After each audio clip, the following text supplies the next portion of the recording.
Hi, ఎలా ఉన్నారు గంగాజీ? మన ఫ్యామిలీ అంతా ఎలా ఉన్నారు? పొద్దున్న అలా కొంచెం హాస్పిటల్ పని ఉంది చిన్నదే, అమ్మకి చెకప్కి వెళ్ళాము. అన్న పాపకు లైవ్ కూడా తను పిలిచింది పాపం. అదే ఇప్పుడు పొద్దున్న వంట తీసుకోలేదు, టిఫిన్ తిని అలాగే వెళ్ళాము. అక్కడ ఏదో బిస్కెట్లు అయినా లేవు చూసుకో. ఇప్పుడు ఆకలి ఏం చేసుకోవడం, కూర ఏది బీజీగా అయిపోద్ది. ఇదిగో పుల్లడే ఏం లేదు, కరివేపాకు తాలింపు వేసాను, ఉల్లిపాయ పచ్చిమిరకాయ పసుపు కారం వేసాను. ఇదిగో ఇంకా చూడమ్మా, ఇగో ఈ 2 గుడ్లు ఒకటి మామయ్య ఒకటి నాకు. ఇది మా ఆహారం. ఏదో నేను కూర ఏదో ఉంటుంటుంది ఫ్రిడ్జ్లో, కానీ అది ఆకలి జీవితం చేస్తాను. చూడండి ఇంకటి సంగతులు గంగాజీ.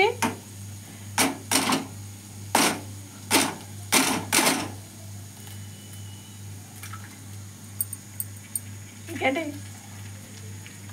ఈరోజు అల్లుగారు నన్ను తీసుకుని పుట్టింటికి వెళ్ళావా? బాగుంది. కిట్టని అడిగాని చెప్పావా? మరి ఏదో షెఫ్గార్లో కొట్టాలని వేకదమ్మని అనుకున్నాను కానీ అవ్వలేదు. ఇంకిందే ఇలా ఉంచేస్తాను అనమాట. ఇది ఒక టైపు ఇటు పెట్టాను.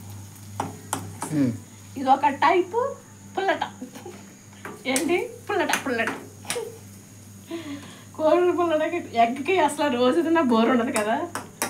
ఆయిల్ పెట్టేసి ఇది ఆమ్లెట్ లాగే తిరిగేసేస్తాను. ఇది ఎల్లో ఎవరు ఎల్లో అలకని చూసావా?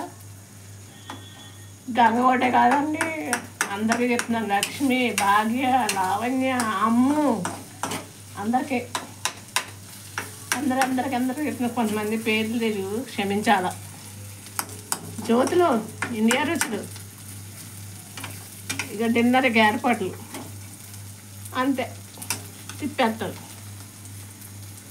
ఇదేమో ఏం చేస్తాను తెలుసా? కంపోస్ట్. మా అమ్మ ఏం చేద్దాం దాంట్లో వేసింది, ఎన్ని కుళ్ళబెట్టి ఉల్లిపాయలు పచ్చిమిరకాయలు నిగ్గులు పెట్టి మొక్కలకి ఫుడ్ అనమాట. ఇది అక్కడ వేసి వస్తాను. అందాక అది చూడాలి.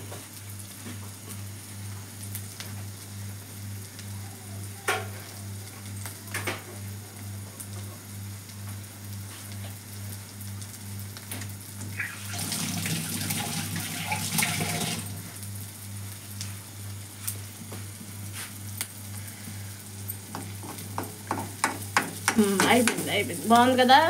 ఇది తిప్పేస్తున్నాను. ఇది ఎప్పుడు వెళ్తుందో పళ్ళలోకి, ఎప్పుడు అది. ఇది మా అబ్బాయికి, మా జగదీష్ బాబుకి ఎంత ఇష్టం. ఇది వేసి పిల్లలిద్దరికి వంట చేసి మనం పెడదామని అంటే ఇందులో సగం అయిపోయింది. మా అమ్మాయికి ఏమో నచ్చదు. ఎప్పుడన్నా వేసామంటే నీ కొడుకు ఇష్టమా అని, నీ కొడుకు ఇష్టమైందని వేసుకున్నామని అదని. ఏమన్నా ఫ్రూట్స్ అవి వాడికి పడవని దాన్ని పెడితే నీ కూతురికి ఫ్రూట్స్ పెట్టుకుంటున్నాం అని వాడు ఆడు. ఇంతేనా మీ పిల్లలు కూడా? ఎక్కడ వాళ్ళు అక్కడికి వెళ్ళి మేము, మా అమ్మ, నేను, మా పెంటేమో వైజాగ్. ఇలా ఉంది. తినేమో మరి పెట్టాము. అవి వచ్చి పిచ్చు రెడీ. బాయ్. అందరు డిన్నర్ చేయాలి.